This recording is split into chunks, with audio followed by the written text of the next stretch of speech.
Bismillahirrahmanirrahim. Assalamualaikum warahmatullahi taala wabarakatuh. Alhamdulillahirabbil alamin wassalatu wassalamu ala asyrafil anbiya'i wal mursalin wa ala alihi wa sahbihi wa barik wasallim ajmain. Alhamdulillah, bertemu kita sekali lagi dalam rancangan live bersama saya Aizat Ismail di Facebook page Hartanah dan Anda. Selamat pagi semua. Saya doakan agar tuan-tuan dan puan semua berada dalam rahmat Allah selalu, sihat-sihat sentiasa dan dipermudahkan segala urusan. Okey, jadi untuk pagi ni alhamdulillah kita akan berbincang berkenaan dengan topik yang agak panas lah, agak panas sikit pada pagi ini berkenaan dengan wajarkah LPPSA memberikan moratorium. Okey, jadi sementara kita nak tunggu rakan-rakan yang lain masuk, saya nak mohon jasa baik tuan-tuan dan puan semua untuk tekan button share. Tekan button share dan kongsikan rancangan live ni kepada rakan-rakan anda yang lain. Okey, so tekanlah button share tu, kongsikanlah di personal account tuan-tuan dan puan semua ataupun di mana-mana group ataupun mana-mana page lah. Jadi kita tarik seramai mana yang boleh rakan-rakan kita untuk sama-sama turut serta dalam rancangan live ni supaya lebih ramai yang boleh join discussion bersama-sama dengan saya pada pagi ni, insya-Allah. Okey.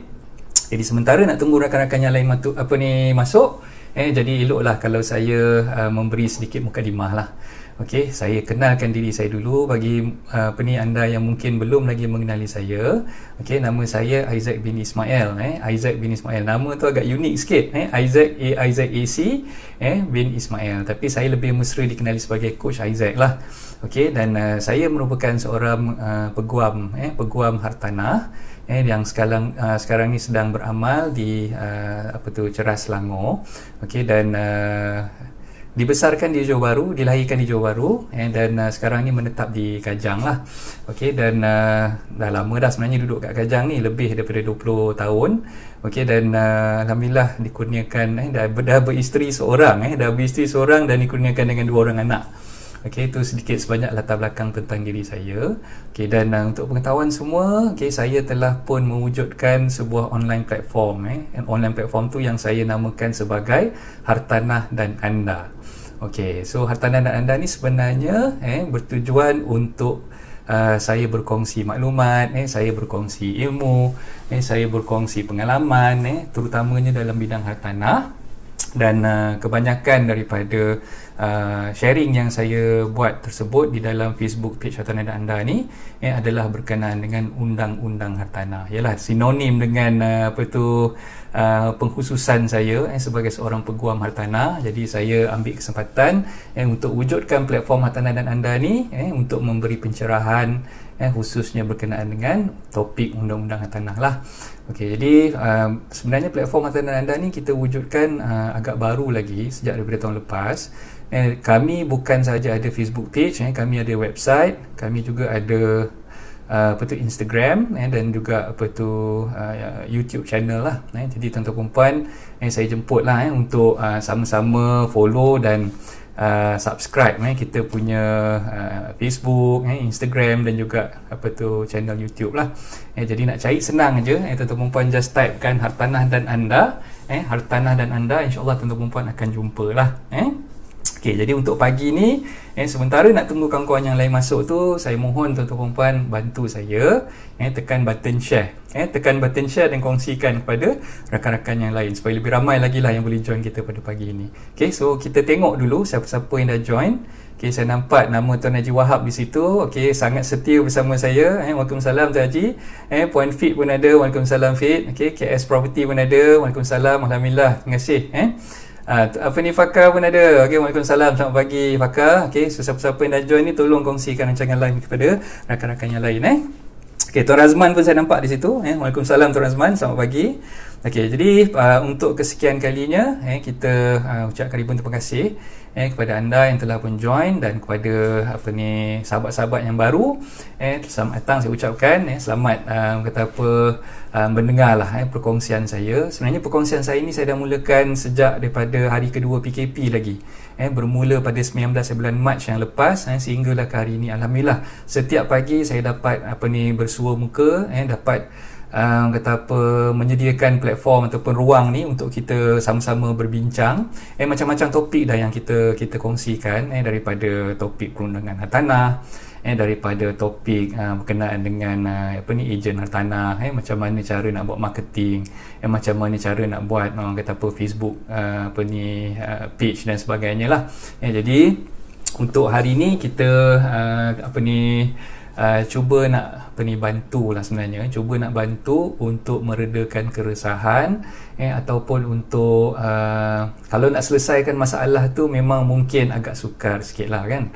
Tapi saya ingin mengajak tuan-tuan perempuan semua, khususnya sahabat-sahabat yang bergelar penjawat awam, untuk sama-sama kita bincangkan. Sekurang-kurangnya kita dah nampak dan kita boleh perhalusi perkara tersebut untuk dipanjangkan kepada pihak-pihak yang berkenaan lah.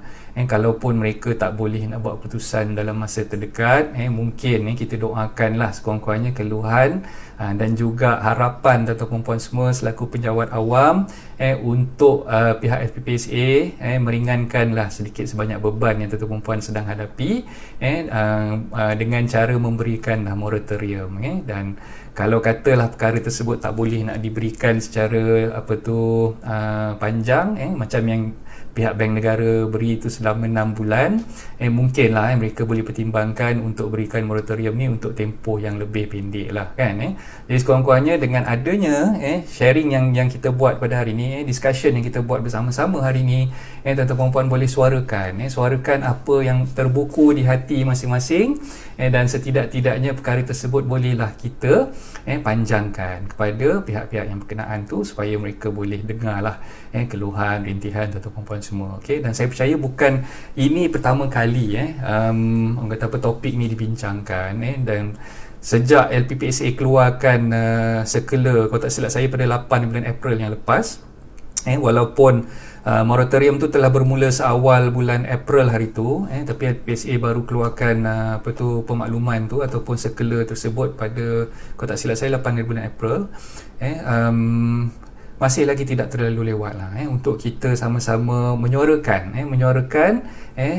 kata apa, harapan tuan-tuan perempuan semua selaku penjawat awam untuk pihak LPPSA khususnya mempertimbangkan untuk memberikan sedikit sebanyak sinar kepada tuan-tuan perempuan semua supaya tuan-tuan perempuan bolehlah ada ruang untuk bernafas dalam tempoh Perintah Kawalan Pergerakan yang masih lagi sedang berlangsung kini, dan kita masih lagi tidak tahu bila sebenarnya berakhirnya tempoh PKP ni, dan kita mendoakan agar wabak COVID-19 ni dapat diselesaikan dengan segera, dan kita dapat kembali bekerja seperti biasa lah dalam masa yang terdekat, walaupun mungkin the new norm tu akan berlaku lah, tak seperti mana yang kita kebiasaannya buat sebelum-sebelum ni.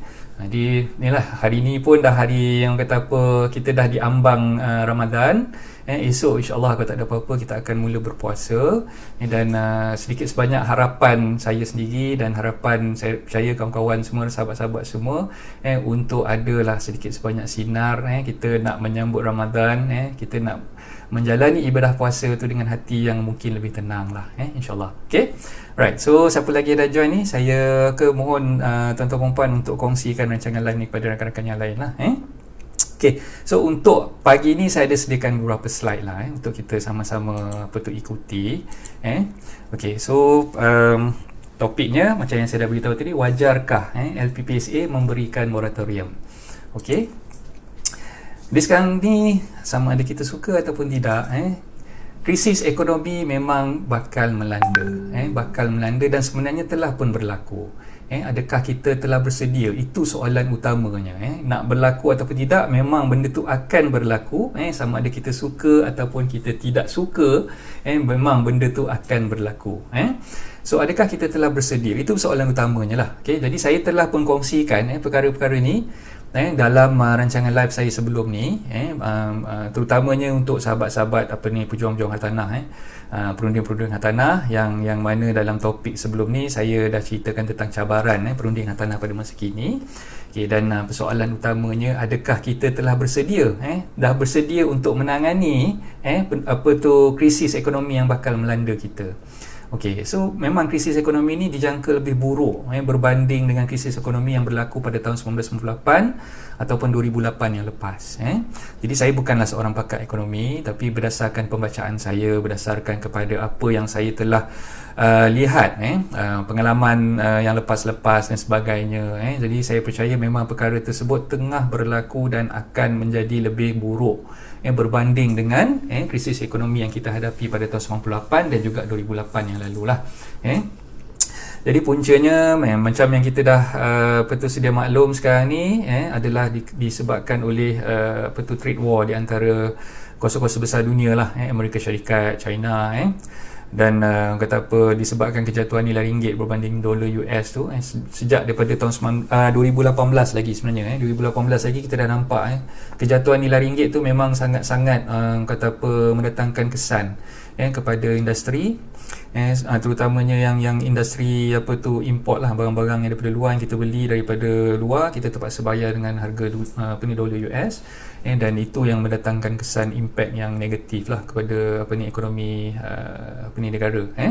Okey, dan seterusnya harga minyak, kejatuhan harga minyak di pasaran dunia pun sekarang ni sedang meruncing lah, sedang meruncing. Jadi baru-baru ni kalau tak silap saya 2-3 hari lepas lah, 2-3 hari lepas ada perkongsian yang dibuat. Saya alhamdulillah saya dapat mengikuti perkongsian tersebut oleh kita punya big brother kita, saudara Faizul Rizwan. So FR ada bagi tahulah, ada bagi tahu berkenaan dengan ada beberapa industri yang memang akan badly hit by krisis ekonomi ni. So antaranya adalah industri perhotelan, industri penerbangan, dan juga industri oil and gas. Okay, so saya tak pasti sama ada benda tu betul ataupun tidak, tapi news dah spread lah yang tiga-tiga sektor ni sekarang ni pihak bank khususnya lah, pihak bank agak sukar untuk memberikan pinjaman perumahan ataupun apa-apa pinjaman pun kepada mereka, sebab mereka bank risau dalam keadaan sekarang ni, takut tiga-tiga industri yang badly hit by COVID-19 punya penularan wabak ni akan menyebabkan mereka ni hilang pekerjaan lah. Jadi disebabkan itu mungkin pihak bank agak berhati-hati dalam nak memberikan pinjaman kepada mereka yang saya sebutkan tadi tu, dalam yang bekerja dalam industri tersebut. Jadi pihak bank ambil langkah berjaga-jaga yang mungkin melimitkan atau mengehadkan pinjaman yang boleh diberikan kepada mereka ini. Jadi itulah tiga sektor tadi yang saya dapat catch up lah habis itulah. So, yang pertama tadi yang saya sebutkan adalah industri perhotelan, yang kedua industri penerbangan, yang ketiga adalah industri oil and gas. Jadi bukan nak menakutkan tuan-tuan puan semua, tapi pada hakikatnya memang kalau kita tengok pun daripada tahun lepas lagi, bila mula-mula sekali penularan wabak COVID-19 ni bulan November, bulan Disember last year, kebanyakan negara dah menutup pintu sempadan mereka. Macam negara kita sendiri pun sekarang ni dah tutup pintu sempadan, tak membenarkan orang luar untuk masuk ke negara kita. Dan disebabkan itulah industri pelancongan lah khususnya, so yang melibatkan pelancongan tu perhotelan tadi tu, dan juga penerbangan. Jadi banyak kapal terbang yang grounded rather than boleh terbang, dan banyak hotel yang terpaksa sekarang ni, ada hotel-hotel yang mungkin tak boleh nak beroperasi disebabkan tiada gas lah, tak ada visitors ataupun pelawat yang masuk ke negara kita kan. Jadi itu yang menyebabkan kebanyakan industri perhotelan, pelancongan ni badly impacted lah, badly impacted by krisis ekonomi yang sedang melanda kita sekarang ni kan. Okay. Jadi yang kita boleh nampak juga lambakan hartanah yang tidak terjual sejak 2019 yang lalu.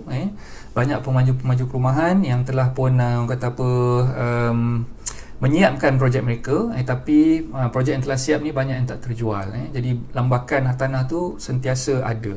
Okay, dan sehingga last year kita dapat melalui bajet yang telah diumumkan oleh bekas Menteri Kewangan dulu, ada maklumkan tentang package rancangan untuk industri hartanah ni, di mana proposal daripada KPKT sendiri ingin membuka ruang kepada foreigner nak beli hartanah di Malaysia ni, dan dikurangkan ataupun dia punya ceiling price tu diturunkan. Jadi ada yang dicadangkan mungkin bawah 600,000 ada yang mencadangkan daripada 600,000 ke atas jadi yalah, bila harga hartanah ni, bila ceiling price tu diturunkan untuk membolehkan foreigner beli hartanah di Malaysia, isu dia adalah banyaklah yang akan berlaku, lambakan foreigner yang akan masuk ke Malaysia dan sebagainya. Lepas tu dari segi orang kata pemilikan hartanah di kalangan warga negara sendiri akan jadi terjejas. Tapi itulah, daripada awal lagi sebenarnya impact ni sebenarnya jadi domino effect dan saya percayalah sekiranya pemaju hartanah ni memainkan peranan yang orang kata sama rata. Maksud saya sama rata di situ, bila pemaju hartanah ingin membangunkan projek-projek hartanah mereka, sepatutnya mereka memikirkan impact. Kalau mereka sentiasa fokuskan untuk jual hartanah yang mahal, yang mungkin harganya atas 700,000, kondominium yang berharga 700,000 ke atas, kadang-kadang ada rumah landed pun sekarang ni pun nak dapat bawah 500,000 pun di Klang Valley agak sukar. Jadi bagi saya, bila pemaju perumahan ni bangunkan projek perumahan, sepatutnya mereka akan fikir domino effect yang berlaku sekiranya mereka menumpukan pembinaan di kalangan untuk memenuhi selera dan keperluan ataupun kehendak mereka yang berpendapatan tinggi semata-mata. Jadi pada awalnya dulu sepatutnya mereka memikirkan nak buat rumah ni, sepatutnya mereka kena bagi orang kata peluang kepada mereka yang bergaji rendah, golongan M40, B40 dan sebagainya, untuk memiliki hartanah. Jadi penumpuan tu mereka lebihkan kepada yang harga yang tinggi. So by right, kalau mereka dah fikirkan perkara ni, mungkin 5-6 tahun terdahulu, masalah ni tak akan timbul, insyaAllah. Sebab kita tengok sekarang ni, penawaran memang melebihi permintaan, tapi masalahnya permintaan yang ada sekarang ni untuk rumah-rumah di bawah harga 300,000, kan? Untuk rumah-rumah di bawah harga 300,000, yang penawaran yang ada pula untuk rumah-rumah yang di atas harga 300,000 tu, even worse, 500,000 ke atas, 600,000 ke atas, yang memang tak mampu untuk rakyat kita miliki. Jadi no point kalau dia orang buat projek tu, kalau dulu dia orang fikirlah masalah yang akan berlaku sekarang ni, dia orang buat projek yang dia orang buat tu membolehkan rakyat marahin macam kita ni, yang berharga 300,000 ke bawah ni, for sure sekarang ni tak berlaku masalah lambakan hartanah yang tak terjual. Itulah pada pandangan saya lah. So, jadi bila rakusnya mereka nak memenuhi dia orang kata keuntungan, nak mengaut keuntungan yang berlipat kali ganda, mereka adakan projek-projek yang tak mampu dimiliki oleh rakyat. Jadi impactnya kita dah nampak dah sekarang ni. Okey, itulah sedikit sebanyak literan yang saya boleh orang kata kongsikan dengan tuan-tuan puan semua. Okey, dan seterusnya struktur pencukaian yang kurang berkesan mengakibatkan berlaku ketirisan. Jadi dulu dah baik-baik ada GST, okey, orang ialah rakyat marah GST 6% dan sebagainya. Sedangkan bagi saya lah, sistem GST itu adalah salah satu sistem yang terbaik untuk mengutip cukai. Cuma mungkin kadar 6% tu, kalau misalnya kata tak suka dengan sistem, dan sistem tu nak dibuang 100%, tukar balik kepada SST, doesn't serve the purpose pun sebenarnya. Jadi saya selari dengan pendapat yang diutarakan oleh kebanyakan pemimpin-pemimpin kita pada masa itulah, yang mana yang menyokong GST. Okay? Saya tak kata GST tu yang baik, tapi sebenarnya yang saya syorkan di sini adalah bila kita melaksanakan GST, sekurang-kurangnya ketirisan tu kurang berlaku. Bila buat SST balik ni, ketirisan tu memang sangat-sangat jelas kelihatan lah. Di banyak orang yang ambil kesempatan, tak declare apa yang dia dah kutip, cukai tu tak diserahkan balik pada custom dan sebagainya. Jadi perkara macam tu berlaku ketirisan. Jadi bila sistem GST dulu, kita dapat lihat walaupun orang kata banyak orang yang against GST punya sistem, tapi bagi saya GST tu adalah salah satu cara yang terbaik lah untuk kerajaan mengutip cukai, dan boleh orang kata cushioning impact whatever economic crisis yang bakal berlaku. Okay, jadi kalau tak nak pun letak 6%, letaklah rendah daripada situ, 2% ke 3% ke, sistem dah ada, semua syarikat dah guna pakai sistem GST, kenapa nak kena abolish, kan? Jadi turunkan kadar cukai tu dah memadai, cukuplah untuk orang kata kita meneruskan dengan apa yang dah baik tu kat situ, kan? Okay, so Yang seterusnya, pandemik wabak COVID-19 yang sedang berlaku sekarang ni lagi memburukkan keadaan. Jadi kalau dulu mungkin kita tak perasan ada berlaku masalah macam ni bulan 11, bulan 12 tahun lepas baru kita dengar, dan kita tak rasa benda tu akan sampai ke Malaysia. Masa tu baru menular di China, di Wuhan dan juga di Hubei kan. Jadi kita tak tahu benda tu akan berlaku di Malaysia, tapi sekarang ni kita dah nampak ada kesannya seluruh dunia. Seluruh dunia menghadapi masalah yang sama. Right.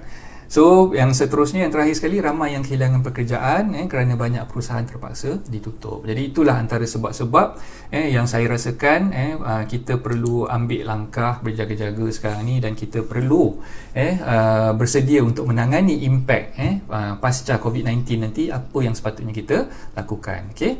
So, saya nampak nama Puan Jasmine kat situ. Waalaikumsalam. Okay, terima kasih Puan Jasmine.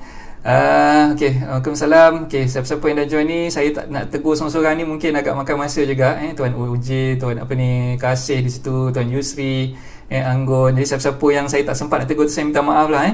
Jadi saya ucapkan terima kasih kepada tuan-tuan perempuan yang telah puan bersama-sama dengan kita pada pagi ni untuk siaran live ni. Okay, so seterusnya saya kongsikan slide yang berikut. Okay, tindakan yang perlu diambil. Okay, so kita ni bila kita cerita pasal kemelesetan ekonomi, kita cerita pasal masalah global yang sedang berlaku sekarang ni, jadi apa tindakan yang patut dan wajar kita ambil sekarang ni? So tak boleh tidak, kita wajib untuk menyiapkan diri kita. Kita wajib untuk menyiapkan diri kita nak menghadapi pasca COVID-19 nanti, kemelesetan ekonomi yang bakal melanda dunia, bakal melanda Malaysia. Jadi inilah antara perkara yang saya boleh sarankan pada tuan-tuan perempuan semua. Okey, yang pertama, tak boleh tidak, sama ada kita suka ataupun tidak, kita kena belanja secara berhemah. Kena belanja secara berhemah, dan kita mesti mementingkan perkara yang menjadi keperluan kita dulu, dan bukannya mementingkan kemahuan. Dan kita kena ubah gaya hidup kita. Kalau dulu mungkin dalam sebulan tu mungkin setiap minggu kita makan sedap, setiap minggu mungkin dalam seminggu tu 2-3 kali kita bawa anak kita makan McDonald ke KFC ke kan. So kali ni memang kita nak kena, orang kata apa, belanja secara berhemah lah. Kalau boleh kita kurangkan perbelanjaan tu, kita ubahlah gaya hidup kita, dan dalam masa yang sama, bila kita dah kawal perbelanjaan kita, belanja secara berhemah, kita ada sedikit duit untuk kita buat sebagai tabungan. So itu yang saya fikirkan adalah wajar lah untuk kita sama-sama buat. Saya bercakap ni mengingatkan diri saya juga, dan setidaknya saya menyampaikan lah sedikit sebanyak kepada tuan-tuan puan semua untuk kita sama-sama ambil untuk muhasabah diri kita. Dan kita banyakkan tabungan tu kita simpan dan bersiap siaga. Dan ada yang mungkin against apa yang saya cakapkan ni, yang mungkin tak berapa setuju lah dengan apa yang saya beritahu. Okey, kerajaan bagi pakej ransangan ekonomi, bantuan prihatin nasional, bagi BSH dan sebagainya. Ini adalah untuk kita simpan, untuk kita spend duit tu. Kebanyakan daripada mereka mungkin berfikir, okey, bila dah ada duit lebih kat tangan, kenapa nak kena simpan? Kita kena spend lah. Sebab bila kita spend, boleh merancangkan lagi ekonomi. Okey, betul, saya tak nafikan apa yang tuan-tuan perempuan fikirkan tu memang bertepatan sekali dengan apa yang kerajaan syorkan. Cuma apa yang saya beritahu di situ adalah nak berbelanja tu perlulah berbelanja secara berhemah, dan kita bukannya belanja benda yang kita mahu ataupun kita mengikut nafsu. Kita kena belanja mengikut keperluan yang sepatutnya kita gunakanlah. Bukannya untuk bermewah-mewahan, bukannya untuk buat suatu perkara yang kita tak sepatutnya ada benda tu, tapi kita nak juga beli benda tu kan. Dan end up duit yang ada tu tak cukup untuk menampung keperluan harian. Jadi itulah saranan saya sebenarnya, memang betul apa yang dimomokkan tu, dapat duit bukan untuk simpan semata-mata, kena belanja. Yes, betul, kena belanja, tapi tengoklah apa benda yang dibelanjakan. Bukan untuk membazir, bukan untuk memberi bahan-bahan ataupun barang-barang yang mengikut kehendak nafsu kita semata-mata. Okey, so, jadi itu apa yang saya cuba nak sampaikan kepada tuan-tuan semualah. Dan seterusnya kita perlu belajar ilmu pengurusan kewangan. Ini yang kadang-kadang, minta maaf cakap lah, saya sendiri pun kadang-kadang tak dah belajar, dah tahu, dah ada, dah planningnya, tapi nak execute plan tu, yang tu yang kadang-kadang kita fail. Yang tu yang kadang-kadang kita fail. Bukan saya nak cerita pasal nak tegur tuan-tuan perempuan, saya pun nak tegur diri saya sendiri. Kadang-kadang saya pun fail kat situ. dah ada dah ilmu perancangan kewangan, apa yang kita patut buat, kita nak simpan duit, kita nak kena belanjakan pada benda-benda yang sepatutnya, dan kita kena disiplinkan diri, kawal kita punya nafsu dan sebagainya. Okey, jadi bagi orang yang dah ada ilmu perancangan kewangan tapi masih lagi tak boleh nak buat perancangan kewangan tu, cuba tuan-tuan puan-puan bayangkan, bagi yang belum ada ilmu tu macam mana pula rupanya.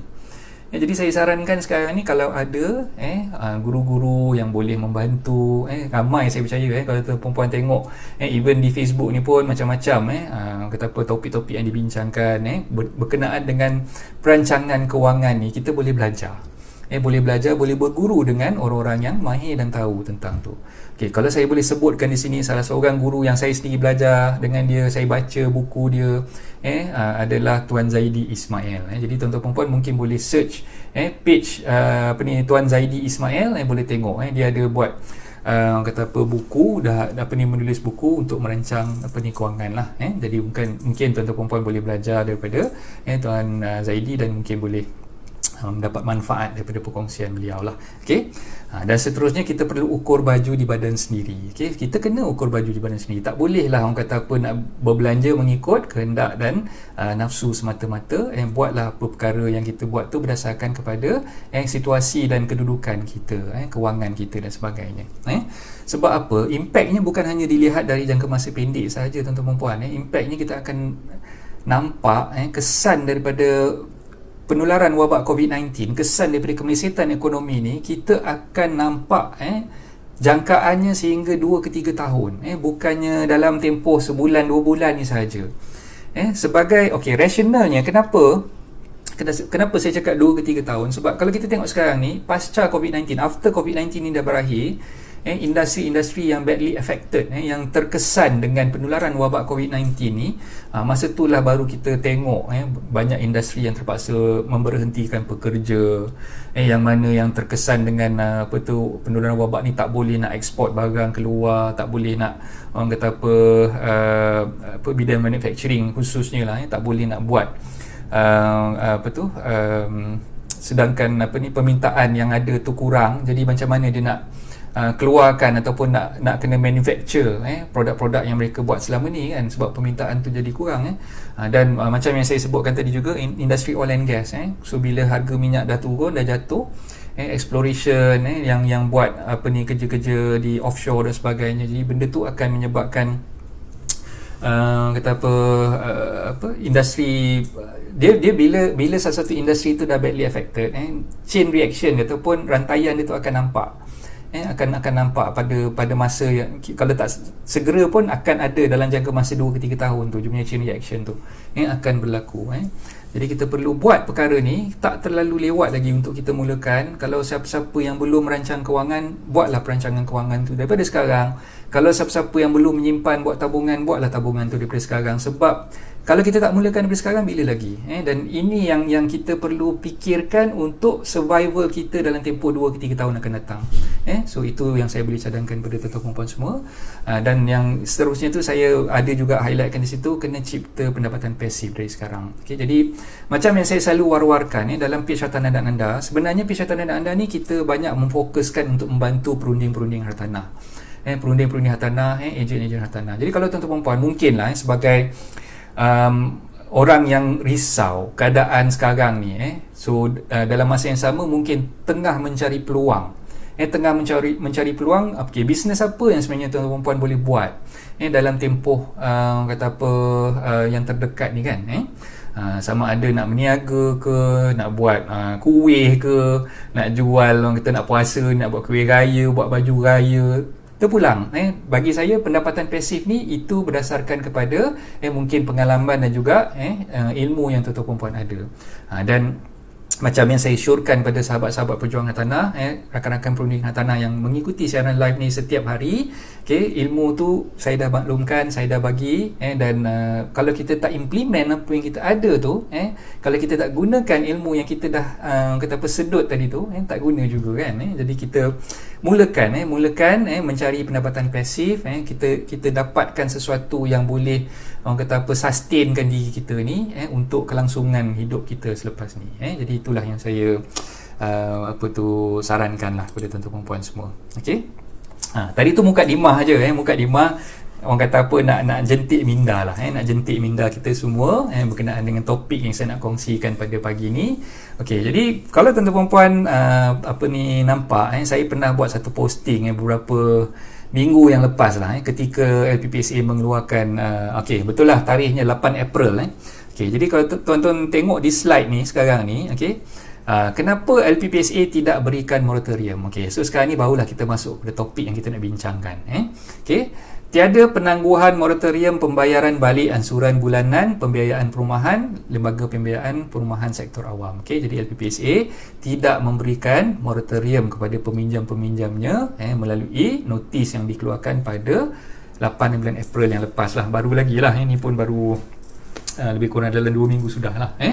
Okey, jadi antara perkara-perkara ataupun alasan yang diberikan oleh LPPSA adalah yang pertama, subsidi yang telah diberikan oleh kerajaan untuk menampung kadar faedah pinjaman perumahan sehingga membolehkan LPPSA menawarkan faedah yang rendah, iaitu 4% kepada peminjamnya. Jadi maksud dia kat situ, bila LPPSA dah bagi pinjaman pada kadar faedah yang rendah iaitu 4%, dia bagi 4% kepada peminjam-peminjamnya. Jadi dari segi pemberian subsidi itu sebenarnya yang kerajaan terpaksa keluarkan modalnya adalah lebih daripada 4%. Tapi kerajaan suntik subsidi di situ, sehingga membolehkan kerajaan memberikan faedah kepada pinjaman yang tuan-tuan perempuan buat sebagai penjawat awam dengan LPPSA ini. Faedahnya yang kerajaan berikan adalah 4%. Sedangkan yang kat bawah tu, kadar faedah 4% yang diberikan adalah jauh lebih rendah berbanding kos dana yang diperolehi oleh LPPSA melalui terbitan sukuk antara 4.5% hingga 5% lah. Oleh itu, sebarang moratorium boleh memberi kesan terhadap aliran tunai kerajaan dan mengakibatkan kerajaan terpaksa menanggung pinjaman tambahan melebihi 2 bilion. Okey, jadi secara tak langsung apa yang pihak LPPSA nyatakan dalam notis tersebut tadi, bila kerajaan nak bagi pinjaman kepada tuan-tuan perempuan selaku penjawat awam, pihak kerajaan terpaksa membelanjakan sejumlah wang untuk menerbitkan sukuk lah, sukuk. Jadi bila dia terbitkan sukuk tu, sebenarnya nak bayar balik sukuk tu, yang kena bayar balik adalah 4.5% hingga 5%. Jadi bila kerajaan bagi faedah 4% kepada peminjam-peminjam LPPSA, secara tak langsung sebenarnya kerajaan absorb dia punya lebihan interest yang dikenakan tu oleh penerbitan sukuk tadi tu. Jadi itulah yang mengakibatkan kerajaan dalam situasi yang tak boleh nak memberikan moratorium, sebabkan terpaksa menanggung kos-kos tambahan yang ada ni. Sekiranya beri moratorium akan menyebabkan kerajaan terpaksa belanjakan lebih banyak wang untuk tujuan tersebut lah. Okey, jadi tujuan saya cerita apa yang LPPSA nyatakan dalam notis tersebut adalah untuk memberi kita pemahaman, memberi pemahaman dalam situasi sekarang ni kenapa pihak LPPSA tak boleh nak bagi moratorium. Okey, ini bukannya pandangan saya, tapi saya hanya bercakap berdasarkan kepada notis yang dah dikeluarkan dan apa alasan yang diberikan oleh LPPSA untuk tidak memberikan moratorium melalui notis tersebut lah. Okey, jadi jangan salah faham. So maknanya apa yang disampaikan ni hanya saya membaca balik, saya ulas balik apa yang dah diberikan oleh pihak LPPSA dalam dia punya notis tadi. Okey. Alright, seterusnya, untuk memastikan sumber kewangan LPPSA kekal utuh agar dapat terus menyediakan dana pinjaman perumahan sedia ada dan yang baru kepada penjawat awam. Jadi kalau misal kata dia bagi moratorium, kalau katalah LPPSA bagi moratorium, kebarangkalian untuk LPPSA memberikan pula pinjaman kepada peminjam-peminjam yang sedia ada dan juga kepada peminjam yang baru nanti akan terjejas. Jadi tak boleh lah, sebab duitnya dah tak ada. Sebab bila kita bagi pinjaman, kita kena ada dana dulu kan. Bila ada dana, baru kita boleh bagi pinjaman tu kepada orang yang memerlukan ataupun mereka yang membuat permohonan, sama ada permohonan yang sedang diproseskan ni ataupun permohonan baru yang akan datang ni lah. Jadi bila bagi je moratorium, dah tak ada duit, macam mana nak bagi pinjaman yang baru kan. Jadi itu alasan yang LPPSA berikan lah. Dan seterusnya, pejabat awam masih menerima gaji ataupun pensyen bulanan penuh yang boleh digunakan untuk membayar balik pinjaman. Okey, ini pun antara alasan yang diberikan lah. Okey, so maknanya macam yang saya beritahu tadi, ini bukannya pandangan saya, ini apa yang dinyatakan oleh pihak LPPSA di dalam dia punya notis pemakluman tersebut. Okey, dan seterusnya penjawat awam dan pesara diberikan bantuan di bawah pakej prihatin. Okey, antaranya adalah 500 secara one off dan juga BPN untuk golongan B40 dan juga M40. So apa ni, yang BPN ni dapatlah lebih kurang 500 hingga 1600 kan, dan juga bantuan sara hidup ataupun BSH lah bagi yang layak. Jadi bila dah bagi pakej rangsangan ekonomi ni, dah bagi BPN, dah bagi BSH, dan kata apa, dapat setiap penjawat awam tu dapat 500 untuk one off punya sumbangan tadi. Jadi perkara ni dirasakan boleh mengurangkan beban lah. Pihak LPPSA merasakan bahawa perkara ini boleh mengurangkan beban penjawat-penjawat awam yang ada sekarang ni kan. Okey, dan seterusnya oleh itu LPPSA mengambil langkah untuk tidak memberikan moratorium kepada penjawat awam. Jadi inilah alasan-alasan yang digunakan, yang dinyatakan di dalam notis daripada LPPSA pada 8 bulan April yang lepas. Okey, yang saya tunjukkan dalam slide sebelum ni tadi. Okey. Right. So ini pula kita singkap satu persatu masalah yang sedang dihadapi oleh peminjam. Masalah yang sedang dihadapi oleh peminjam-peminjam LPPSA. Jadi semalam alhamdulillah saya mengucapkan ribuan terima kasih kepada tuan-tuan puan-puan semua. Bila saya post je iklan berkenaan dengan topik yang kita nak bincangkan pada pagi ini, alhamdulillah feedback yang saya terima daripada sahabat-sahabat, daripada rakan-rakan semua sangat memberangsangkan. Ramai yang bagi komen dalam Facebook saya dan juga dalam Facebook Hartanah dan Anda, dan komen-komennya sangat-sangat saya alu-alukan, dan saya sempatlah petik beberapa komen untuk saya masukkan di dalam slide yang saya preparekan untuk pagi inilah. Okey, dan saya ucapkan ribuan terima kasih kepada anda semua. Okey, dan saya merasakan bahawa keluhan dan juga rintihan anda tu memang ada benarnya. Memang ada benarnya, dan sepatutnya perkara tersebut diambil berat lah. Diambil berat. Kalau tak boleh semua pun, mungkin sebahagian daripada anda yang terkesan dengan berlakunya wabak COVID-19 ni, berlakunya PKP yang kita sedang patuh sekarang ni.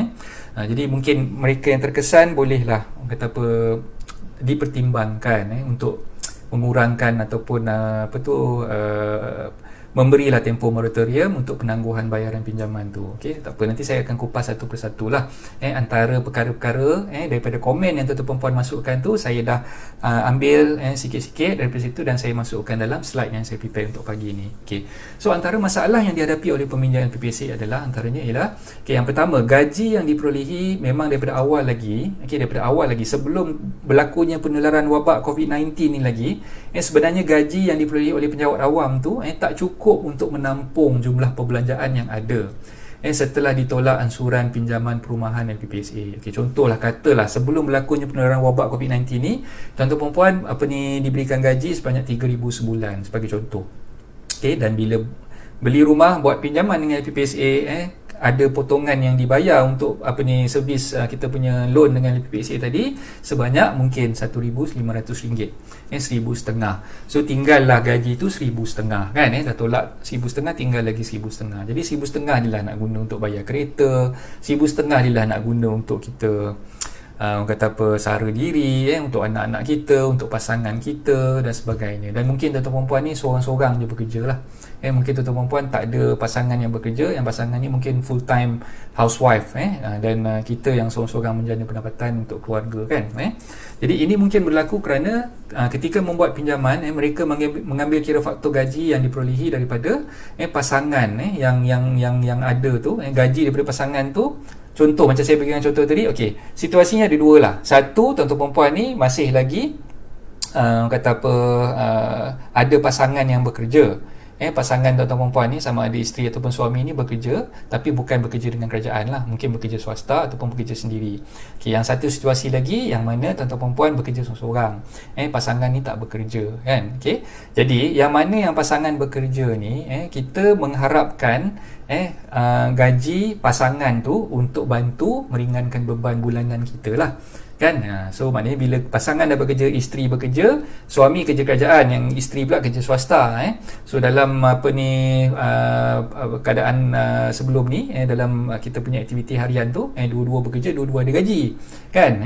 Tapi bila kena PKP sekarang ni, yang suami memang tak kerja, suami ni bekerja kerajaan, dan gaji tu memang tiap-tiap bulan tak ada masalah lah, pihak kerajaan bayar, tidak ada pemotongan. Katalah yang isteri ni kerja swasta, kerja swasta, dan kita ambil kira katalah gaji isteri ni tadi 1,500. So dengan gaji isteri 1,500 ni yang membantu untuk kita punya expenses every month, untuk settlekan hutang-hutang lain, dan juga kita punya perbelanjaan harian untuk anak-anak dan isi rumah lah.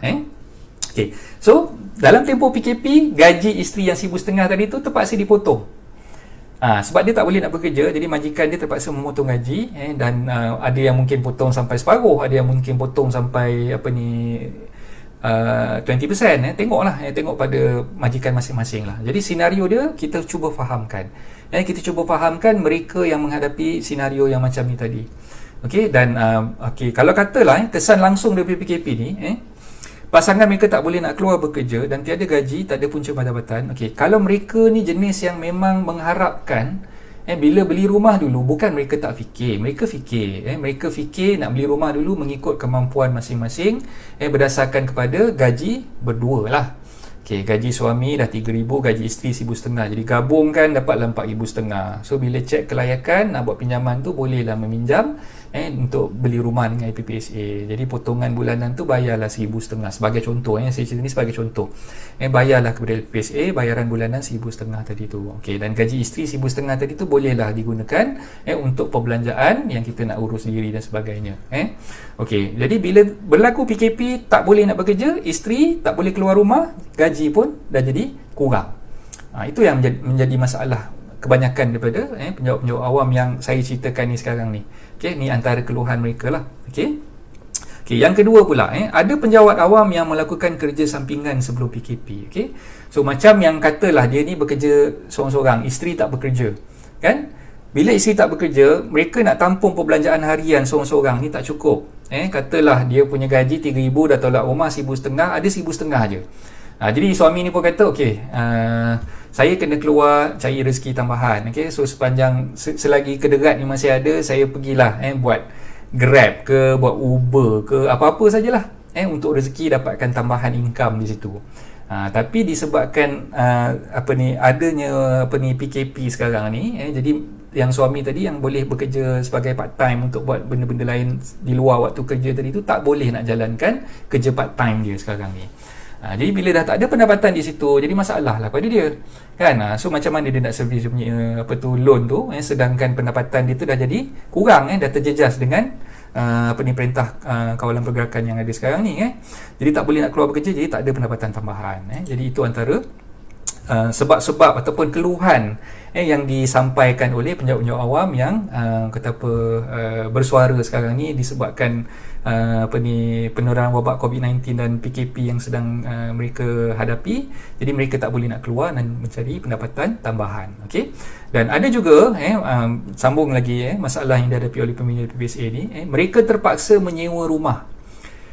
Okey, dalam keadaan sekarang ni, beli rumah dengan pinjaman LPPSA, tapi dalam masa yang sama rumah tu masih lagi dalam pembinaan ataupun masih lagi under construction. Belum siap pun lagi rumahnya. Jadi bila belum siap, kita sebagai peminjam ni yang pinjam duit dengan LPPSA ni, kena menyewa ataupun duduk di rumah sewa dan juga ataupun quarters lah.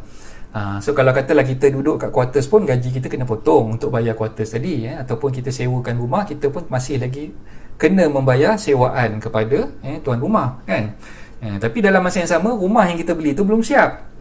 Rumah yang kita beli dengan loan LPPSA tadi belum siap, masih lagi under construction kan.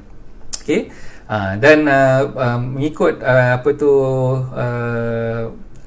perjanjian ataupun terma-terma yang ada dalam perjanjian pinjaman dengan PPSA, loan akan mula dibayar oleh peminjam dalam tempoh 2 tahun. Maksudnya whether rumah tu dah siap dalam tempoh 2 tahun, kunci dah diserahkan kepada kita, ataupun rumah tu masih lagi belum siap tapi tempoh 2 tahun tu dah sampai tempoh maksimum.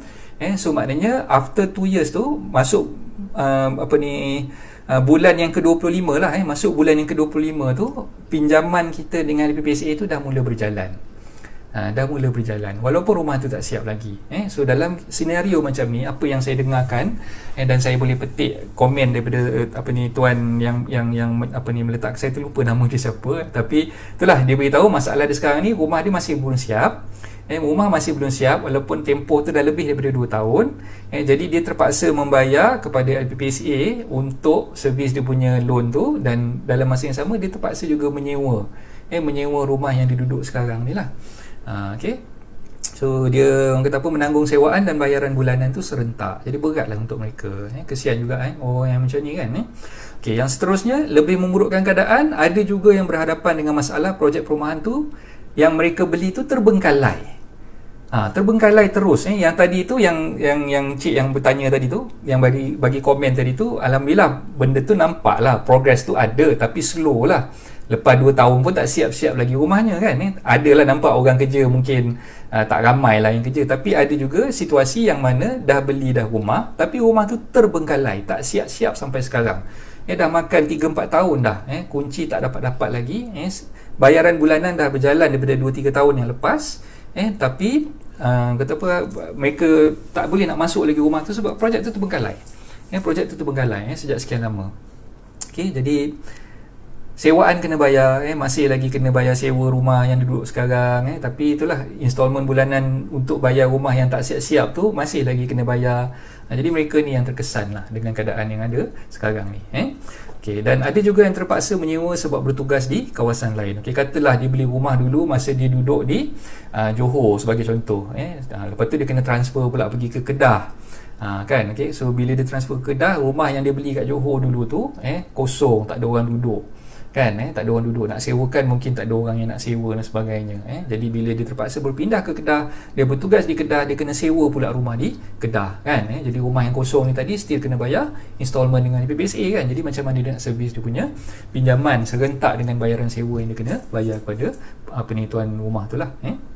Jadi ini antara keluhan-keluhan yang mereka sampaikan kepada saya, dan kita sambung lagi. Okay, seterusnya bagi mereka yang telah tamat tempoh perkhidmatan, sama ada mereka ni bersara wajib, bersara pilihan atau berhenti kerja sebagai penjawat awam, so mereka juga masih perlu melangsaikan hutang kepada LPSA. Jadi kita buat pinjaman dengan PPSA ni, katalah masa kita buat pinjaman tu umur kita dah masuk 40-an, katalah dah masuk 40-an, jadi tak lama dah pencen kan. So bila dah berpencen tu pun masih lagi ada baki hutang yang kita perlu servis dengan pihak PPSA lah kan. Okay, jadi bila ada baki hutang yang perlu diservis dengan PPSA, secara tak langsung perkara tersebut akan menyebabkan mereka ni bila dah bersara, yang bersara tu memanglah ada pencen, alhamdulillah dia dapat pencen, tapi bila dah tolak pencen dengan baki nak lunaskan bayaran bulanan installment pada PPSA tadi tu, baki yang ada tu tak banyak lah. Jadi bila baki tak banyak tu, mereka ni bukan tak jalankan apa-apa usaha untuk menambahkan pendapatan. Kebanyakan daripada mereka selepas dah berpencen, yang mana lagi ada hutang dengan PPSA ni, mereka keluar bekerja juga, bekerja untuk orang kata apa, menyara diri lah. So mereka ada buat perniagaan kecil-kecilan, ada yang buat pekerjaan-pekerjaan orang kata apa, tambahan untuk menambah pendapatan bulanan mereka. Tapi disebabkan PKP yang ada sekarang ni, mereka tak boleh nak keluar bekerja, mereka tak boleh nak berniaga, nak jual buah pisang depan rumah pun tak ada masalah. Mungkin yalah, kita tak tahulah, masing-masing dengan masalah mereka masing-masing lah kan. Jadi yang disuarakan tu lebih kurang macam tu, saya pun faham. Dalam keadaan tu kita boleh nampak sebenarnya, boleh gambarkan senario dia macam mana lah kan. Jadi hutang tu masih lagi boleh masih lagi kena bayar, dan dalam masa yang sama pendapatan kita tu dah meruncing, dah tak cukup. Nak mana nak sara anak bini lagi, nak bayar hutang lagi, nak selesaikan apa-apa tanggungjawab kita yang lain-lain kan. Jadi itu yang mereka suarakan lah, masalah macam yang sedang dihadapi sekarang ni lah. Okay, yang terakhir tu, walaupun telah bersara, baki hutang masih ada dan potongan bulanan pencen masih berjalan. Jadi baki duit yang ada tak dapat nak menampung perbelanjaan yang adalah. Okay, jadi itu antara perkara-perkara yang mereka suarakan. Dan kata apa, inilah yang kita cuba untuk orang kata apa, sampaikan kepada mereka yang berkenaan lah. Okey, saya baca sekejap komen-komen yang masuk ni. Okey, tangguh je pun bukan Mansur je, betul. Tuan Nalso, terima kasih Tuan Nalso, join live kita mungkin pertama kali Tuan Nalso join ni. Nalso ni sebenarnya nama dia Roslan kan, nama dia terbalik kan Tuan. Okey, so Tuan Roslan saya panggil lah. Okey, so Tuan Roslan betul. So kita bukannya minta untuk bukan kita lah, maknanya tuan-tuan perempuan sebagai penjawat awam, bukan minta untuk perkara tu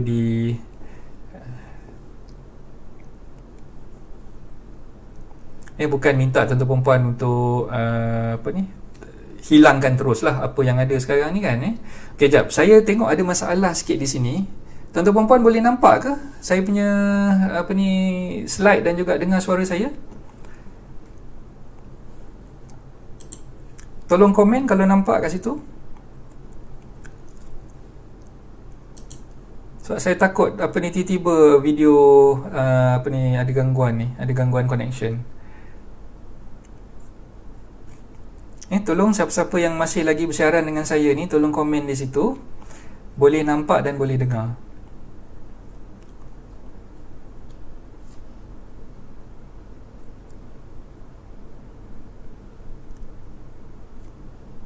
Boleh, okey. So Fakar kata okey, saya assume semua pun boleh nampak dan boleh dengar lah. Okey, jadi okey, alhamdulillah. Right, saya teruskan. Okey, sebab kat skrin saya ni tiba-tiba tak keluar pula gambarnya kan. Saya risau takut tak nampak pula. Okey, jadi kita teruskan dengan perkongsian saya pada pagi ni. Okey, Puan Zura, terima kasih nampak dan dengar. Okey, so saya teruskan dan berbalik kepada apa yang kita dah bagi tahu tadilah dalam perbincangan kita awal tadi. Perkara yang diminta ni bukan perkara yang luar biasa. Bagi saya benda ni bukan sesuatu yang luar biasa. Kita bukan minta benda yang lebih ataupun kita nak minta tambah benda yang kurang. Kita cuma nak minta tangguhkan. Kita cuba nak merayu kepada pihak LPPSA, kepada Kementerian Kewangan, kepada Perbendaharaan Malaysia, kalau boleh mereka mempertimbangkan untuk meringankan beban-beban yang ditanggung oleh penjawat-penjawat awam seperti mana yang saya dah senaraikan dalam saya punya slide sebentar tadi. Jadi perkara inilah yang sebenarnya menjadi bila kita cerita pasal penjawat awam ni termasuklah frontliners yang sedang bekerja bermati-matian sekarang ni. Doctors, nurses, abang-abang polis, abang-abang askar, abang bomber, semua tu frontliners yang kerja di Jabatan Immigration, yang kerja di JPAM, banyak yang badan-badan beruniform. Jadi bagi saya mereka ni sangat terkesan dan mereka memerlukan penangguhan ataupun moratorium daripada LPPSA ni untuk meneruskan kelangsungan hidup mereka. Okey, jadi bagi mereka yang dah berpencen, yang mungkin sedang menghadapi situasi di mana bila dah berpencen tu, lepas berpencen biasanya mereka akan bekerja sebagai pekerja swasta lah, ataupun mereka bekerja sendiri, berniaga dan sebagainya. Dalam tempoh PKP ni tak boleh nak menjalankan perniagaan, tak boleh nak meneruskan dengan aktiviti harian mereka seperti biasa. Jadi kalau katalah perkara ni tak dipandang ataupun tak diconsider oleh pihak LPPSA ataupun pihak kerajaan sendiri, secara tak langsung dia akan mendatangkan impact yang agak besar sebenarnya. Mungkin bagi tuan-tuan perempuan, perkara ni kalau katalah saya tak berada di tempat tuan-tuan perempuan, sebab saya dengan keadaan saya sekarang ni, alhamdulillah saya cuba untuk menyuarakan dan cuba untuk menyampaikan perkara ni kepada mereka yang pihak-pihak yang berkenaan, pihak-pihak berwajib, supaya mereka boleh mendengar keluhan tuan-tuan perempuan semua. Jadi bukan saya seorang je lah, saya percaya kebanyakan daripada even sahabat saya Datuk Dr. Ashraf Ajdi pun ada sampaikan dalam dia punya Facebook, dan pihak ramailah lagi daripada badan-badan NGO dan sebagainya, pun MTUC sendiri pun ada suarakan perkara tersebut. Jadi Kalau LPPSA mungkinlah boleh pertimbangkan, boleh pertimbangkan, dan saya rasa ada jalan yang mungkin membolehkan pihak LPPSA untuk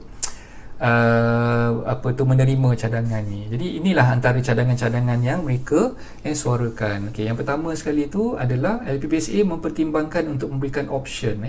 Okey, dia bukannya satu perkara yang diberikan secara automatik. Okey, kalau tak boleh nak bagikan secara automatik, berilah option. Option ni maknanya pilihan.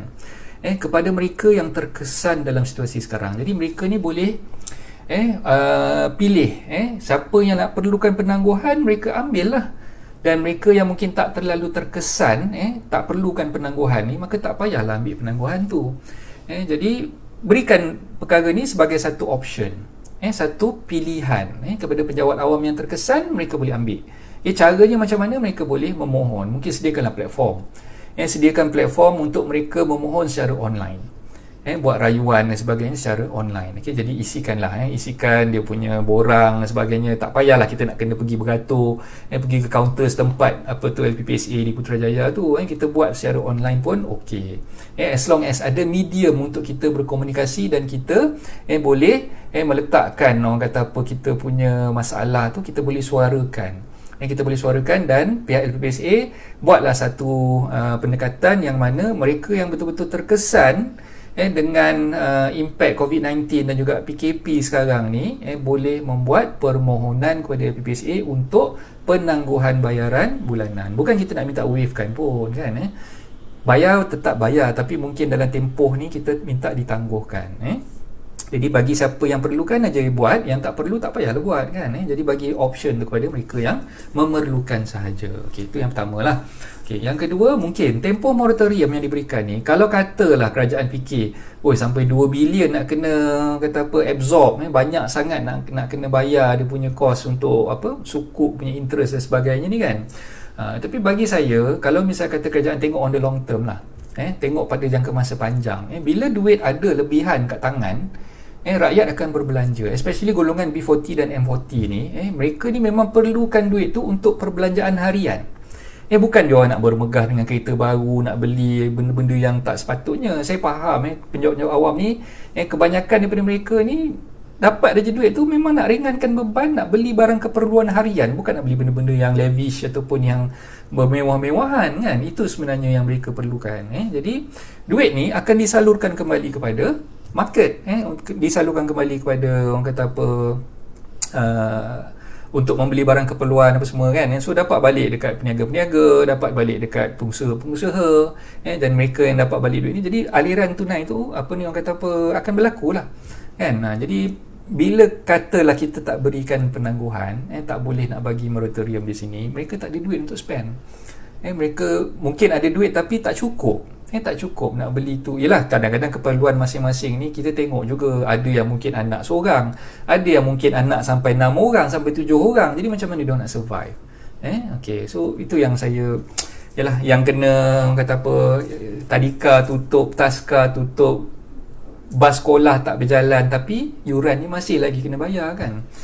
Macam saya sendirilah, anak saya tak sekolah, yelah, dua-dua anak saya 2 orang je, dua-dua tak sekolah sekarang ni, duduk berkampung kat rumah, tapi yuran masih lagi kena bayar. Baru je dapat WhatsApp daripada pengusaha bas, okay tuan, bulan April ni belum bayar lagi, minta tuan bayar lah apa semua kan. Jadi bila discuss dapatlah pengurangan diskaun sikit kan. Alhamdulillah, terima kasih lah kepada pengusaha bas yang prihatin. Jadi mereka yang mungkin mengusahakan taska ni pula, alasan mereka, gaji cikgu-cikgu kena bayar kan, sewa premis kena bayar, jadi mereka pun minta kita bayar kepada mereka kan. Jadi duit ni still mengalir, kena bayar kan, duit ni still mengalir, kena bayar. Itu isteri pula, katalah pasangan kita tadi tu tak bekerja, sebelum ni isteri yang tolong kita bayarkan, yang suami pula tumpukan perhatian untuk bayar hutang rumah, bayar hutang kereta dan sebagainya kan. Okay? Jadi bila isteri tak boleh nak bekerja, gaji dia kena potong, jadi bayaran ni dah sangkut lah, bayaran sangkut. So chain reaction itu akan berlaku. Bila kita tak boleh nak bayar pada pengusaha bas, tak boleh nak bayar pada pengusaha taska, pengusaha taska ni pula tak boleh nak bayar gaji kepada dia punya staff, kepada cikgu-cikgu dia, dan yalah, benda tu akan jadi chain reaction lah kan. Jadi pendapat saya lah, kalau boleh pihak kerajaan bagilah kelonggaran, bagi kelonggaran dan bagi secara optional. Siapa yang nak boleh mohon, Siapa yang nak boleh mohon, dan siapa yang mungkin tak perlukan boleh teruskan membayar macam biasa. Itu yang saya sarankan lah. Dan tempoh moratorium ni mungkin lah, kalau kerajaan rasa berat nak bagi sampai 6 bulan, mungkin boleh disingkatkan. Tak semestinya sampai 6 bulan, macam bank negara bagi. Mungkin boleh singkatkan sampai mungkin 3 bulan. Sekurang-kurangnya dalam tempoh bulan April, bulan Mei, bulan Jun ni boleh bernafas. Sebab 3 bulan ni sangat-sangat crucial. Sangat-sangat crucial. Lepas habis je PKP ni, bab nak masuk puasa sekarang ni. Kalau katalah PKP habis 28 bulan lah kan, kalau disambung lagi, dan saya rasa mungkin akan disambung sehingga lepas raya. Saya rasa lah, tak tahu lah macam mana kan dia punya keadaan yang sebenar tu kan. Tapi itulah, orang pun ramai yang merasakan bahawa PKP ni akan bersambung lagi. Jadi sekarang ni mereka sangat risau. Mereka dalam keadaan yang restless, tak boleh nak tidur malam, memikirkan masalah semua ni. Jadi macam mana kita nak bantu mereka, nak selesaikan masalah mereka dengan BPN yang kita salurkan, dengan one off 500 yang kita bagi. Sebenarnya benda tu masih lagi tak cukup untuk menampung keperluan mereka. Dan saya bercakap ni, saya tengok bukan mereka ni jenis yang bermewah-mewah, bukan nak gunakan duit tu untuk membeli perkara yang tak sepatutnya mereka beli, tapi untuk menampung keperluan hidup yang memang sedang mendesak sekarang ni. Jadi saya harapkan pihak-pihak berwajib dapat mendengarlah keluhan mereka ni dan boleh mempertimbangkan. Jadi langkah ni boleh mengurangkan beban mereka dan akan merancakkan lagi pertumbuhan ekonomi, kerana mereka akan menggunakan duit moratorium ni untuk berbelanja kan, barangan keperluan harian dan sebagainya lah. Jadi economic cycle tu akan kembali membantu kerajaan. So itu dia punya ni lah. Okey. Jadi setakat ni ada apa-apa sharing daripada tuan-tuan perempuan semua? Mungkin ada nak masukkan komen dan sebagainya. Site tulisan blur-blur tak jelas coach. Oh ya ke? Sekarang masih blur-blur lagi ke?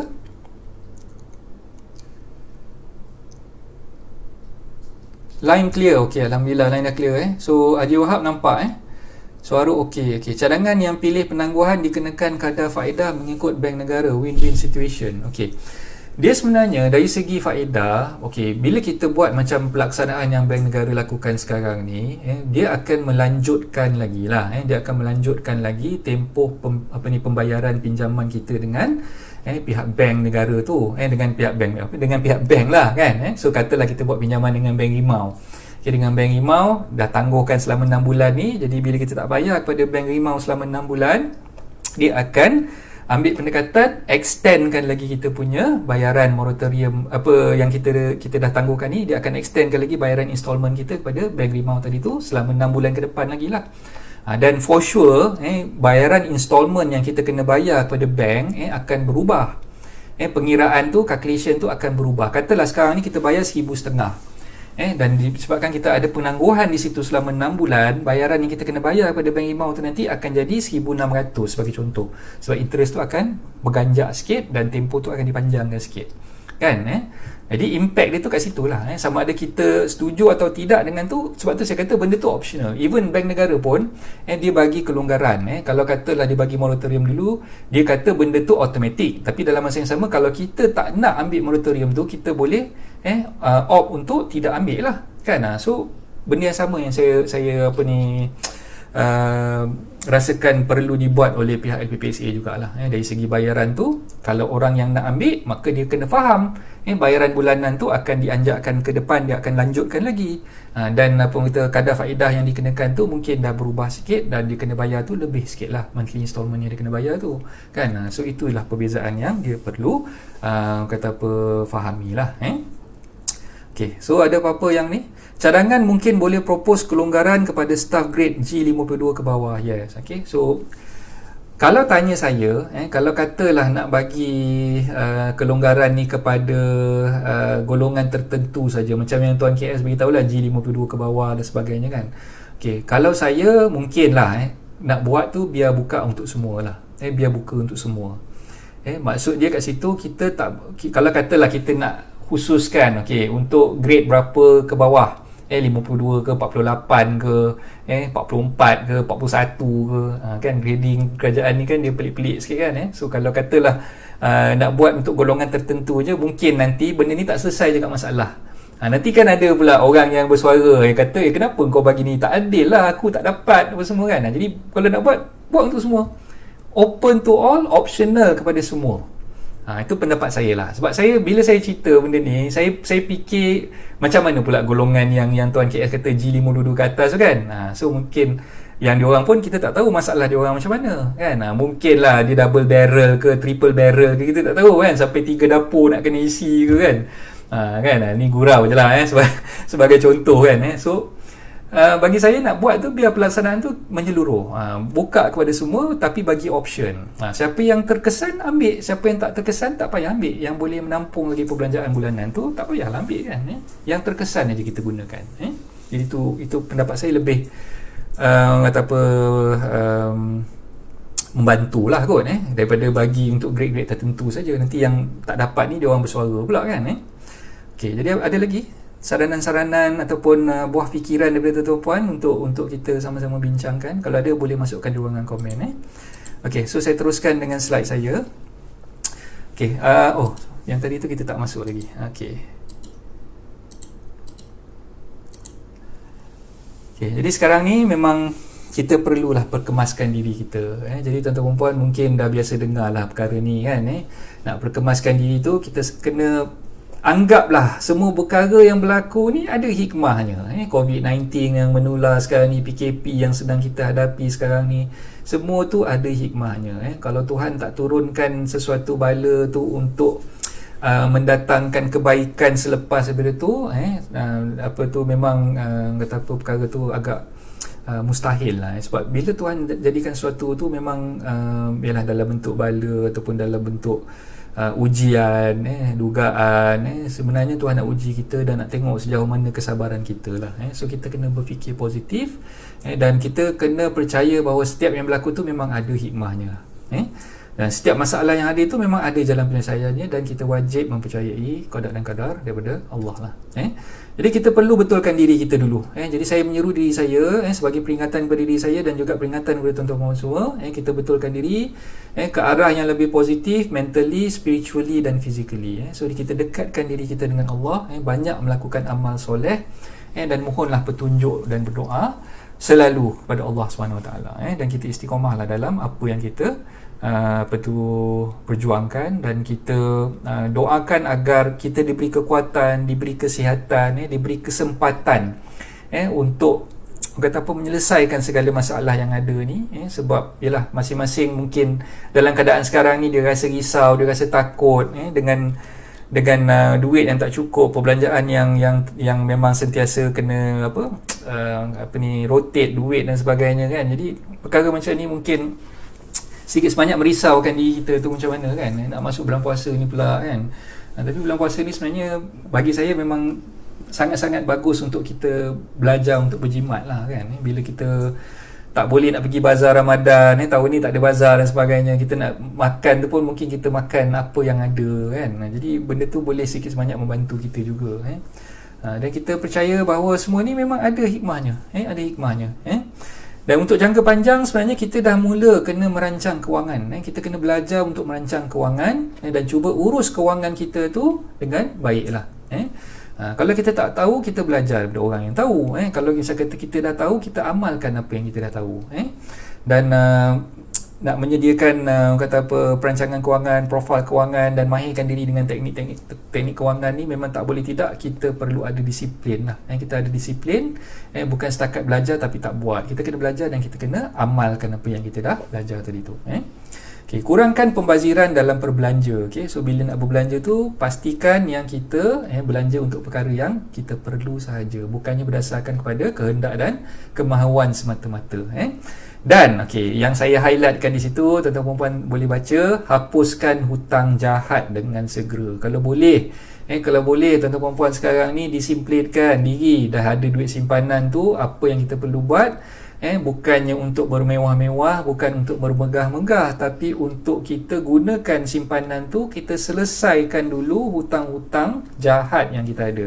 Antaranya adalah kad kredit kita lah. Jadi kalau boleh kita kurangkan sikit demi sikit hutang yang ada tu, dan kita hapuskan seboleh-bolehnya lah. dan beli hanya perkara yang perlu dan kawal nafsu. Okay, dan cuba keluar daripada comfort zone kita sekarang ni. Kalau kita berada di zone selesa kita sekarang ni, kita cuba keluar daripada comfort zone tersebut. Kita didik diri kita, didik keluarga kita, didik anak-anak kita untuk mereka rasa susah. Untuk mereka rasa yang sekarang ni bukan masanya untuk mereka nak relax macam dulu lagi. Kan? Jadi perkara yang berlaku sekarang ni ada hikmahnya dan kita kena terangkan kepada mereka. Okay, ayah nak beritahu ni, dalam keadaan sekarang ni memang kita perlu kata berjimat cermat, kita perlu berhati-hati dalam kita punya perbelanjaan. Kalau dulu anak suka makan KFC, ayah selalu belikan KFC, kali ni mungkin dalam sebulan tu sekali je lah kita makan KFC. Kita berjimat-jimat duit kat situ kan. Dan kalau katalah ayah tak jimatkan duit, ayah tak buat simpanan ni, ayah tak boleh nak hantar anak pergi belajar jauh-jauh, belajar tinggi-tinggi kan. Jadi duit ni lah yang ayah gunakan untuk ayah simpan, dan ayah nak sekolahkan awak dulu. Nanti bila awak dah pandai, awak dah belajar, awak ubahlah nasib keluarga kita kan. So kita terangkan pada anak-anak kita, minta mereka faham dengan keadaan sekarang ni apa yang mereka perlu korbankan dan mereka perlu lakukan. Jadi inilah masanya untuk kita berubah ke arah yang lebih baik, insya-Allah. Okay, dan setelah berusaha tu jangan lupalah kena teruskan berdoa. Teruskan berdoa, kita mohonlah kepada Allah untuk meringankan beban kita. Kita mohonlah kepada Allah supaya Allah panjangkan niat kita, hasrat kita ni kepada mereka yang berkuasa, yang mereka yang ada orang kata kebolehan untuk bantu meringankan beban kita. Macam yang contoh tadilah, kalau mereka di LPPSA, orang di LPPSA ni boleh menyuarakan hasrat ni kepada mungkinlah kepada Menteri Kewangan ke, kepada Perdana Menteri ke, dan kita harapkan mereka ni boleh menimbangkan untuk memberikan bantuan melalui option yang saya dah terangkan tadi itulah. Dan istiqamahlah dalam perjuangan. Nescaya manisnya akan tiba. Dan jangan buat kerja Tuhan, kita buat je kerja kita. Jangan buat kerja Tuhan, kita buat je kerja kita. Boleh faham tak apa yang saya maksudkan kat situ? Maksud di situ, kita tak perlu nak fikirkan apa yang Tuhan nak bagi kat kita. Tak perlu nak fikir. Yang penting kita buat kerja kita. Kita teruskan kita punya amalan, kita teruskan kita punya doa, teruskan kita istiqamah dalam apa yang kita jalankan. Tak payah nak fikir Allah nak bagi ke, Allah tak nak bagi ke. Itu bukan kerja kita, itu kerja Allah. Biar Allah yang jalankan kerja dia. Kita teruskan aja apa yang kita dah lakukan ni, dan kita istiqamahlah dalam apa yang kita kerjakan, insya-Allah. Dan sentiasa memaafkan orang lain dan turunkan ego kita dengan memohon maaf juga daripada orang lain. Dan ini memang selalu kita dengarlah. Ustaz Abid Liu selalu suarakan tentang perkara ni. Orang kenakan dia, orang berdajal dia dan sebagainya, dia masih lagi memaafkan orang lain, dan dia pun sentiasa mulut dia sentiasa memohon maaf daripada orang lain kan. Jadi yang baik tu kita contohilah. Yang baik tu kita contohi. Kita kurangkan ego. Kalau katalah kita ni memang ada salah dengan orang, apalah salahnya kalau kita meminta maaf, kita memohonlah kemaafan daripada orang yang kita dah buat salah tadi tu, dan kita rapatkan lagi kita punya ukhuwah, kita punya silaturahim, dan janganlah kita bersangka jahat pada orang lain kan. Dan sentiasa percaya bahawa rezeki itu datang daripada Allah, dan Allah tidak pernah melupakan kita kerana dia sentiasa ada dekat dengan kita. So ini pun selalu disampaikan oleh ahli-ahli agama, oleh kita punya dai-dai. So benda perkara macam ni memang kita sentiasa perlu diingatkan. Rezeki itu memang Allah yang turunkan, bukan datang daripada manusia, bukan datang daripada usaha kita. Bukan datang daripada usaha kita. Tuan-tuan kena faham. Rezeki yang datang ni bukan datang daripada usaha kita, tapi daripada Allah. Cuma Allah tu nak tengok sama ada kita ni buat apa yang disuruh, dan jalankan apa yang kita sepatutnya buat, tanggungjawab kita tu dengan betul. Dan kalau katalah pemahaman kita tu rezeki tu atas usaha kita sendiri, memang tak betul sebenarnya pemahaman tu. Rezeki tu datang daripada Allah. Rezeki itu datang daripada Allah, dan usaha kita ni yang mungkin akan mendekatkan rezeki itu datang kepada kita. Bukan kerana usaha kita ni semata-mata yang rezeki itu dapatkan kita. Kita kena faham kat situ. Sebab tu kita panggil amalan tu adalah amalan menjemput rezeki. Kita jemput rezeki itu datang, bukan kita cari rezeki itu. InsyaAllah. Dan sama-sama kita boleh bangkit, dan kita boleh teruskan perjuangan yang kita sedang hadapi sekarang ni, dan kita tak boleh menyerah kalah. kerana kita semua boleh, insya-Allah. Insya-Allah Allah akan pemudahkan segala urusan kita kalau kita terus berusaha. Okey. Jadi setakat ni ada apa-apa nak tanya? Ataupun mungkin tuan-tuan puan ada saranan dan sebagainya? Cadangan yang pilih penangguhan dikenakan kadar faedah. Okey, ni saya dah baca dah tadi. Okey, alright. So, ada apa-apa lagi yang saya boleh bantu tuan-tuan puan?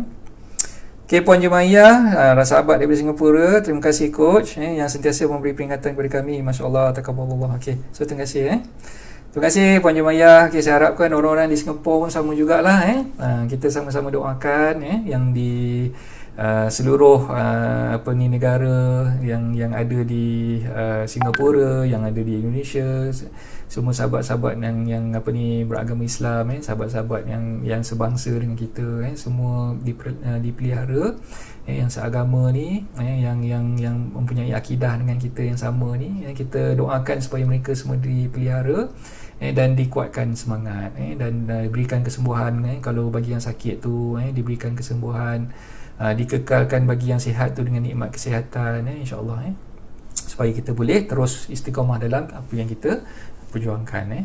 Alright, so ada apa-apa lagi soalan-soalan yang mungkin saya boleh bantu tuan-tuan dan puan, ataupun ada pandangan daripada tuan-tuan dan puan semua? Okey, kalau tak ada apa-apa, jadi saya ambil kesempatan ni untuk mengucapkan selamat menyambut Ramadan Al-Mubarak kepada tuan-tuan dan puan semua. Saya ingin memohon ribuan kemaafan kalau ada dalam penyampaian saya selama ni, selama beberapa hari yang saya ke udara secara live ni dalam Facebook page Hartanah Anda ni, mungkin ada perkataan yang saya gunakan tu agak terkasar, yang mengguris perasaan tuan-tuan perempuan, dan saya juga mengharapkan agar tuan-tuan perempuan dapat sama-sama mendoakan sama-sama mendoakan agar penularan wabak COVID-19 ni dapat dibendung, dan kita sama-sama boleh berjaya memenangi peperangan dengan musuh yang tak kelihatan ni, insya-Allah. Dan kesempatan ini juga saya ingin mengucapkan Ramadan Karim, istiqamahlah kita dalam memperjuangkan apa yang kita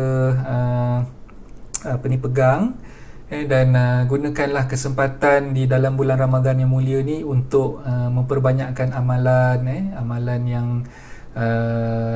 biasa kita lakukan. Kalau dulu mungkin kita mengaji ataupun kita tadarus Quran tu mungkin sekali sehari, dan dalam bulan puasa ni kalau boleh setiap waktu, 5 waktu tu habis solat kita tadarus kan. Kalau boleh nanti kita sama-sama, mungkin kita buat dalam sesi live bersama saya tu dalam 5 minit ataupun 10 minit pertama tu kita tadarus bersama, dan kepada rakan-rakan yang mungkin baru mengikuti siaran live ni, jadi saya akan meneruskan siaran live ni sehingga habis tempoh PKP lah. So kita tak tahu lagi PKP ni habis bila. Kalau kata sampai 28 bulan lah. Kalau dia extend, kita extend lagi, insyaAllah.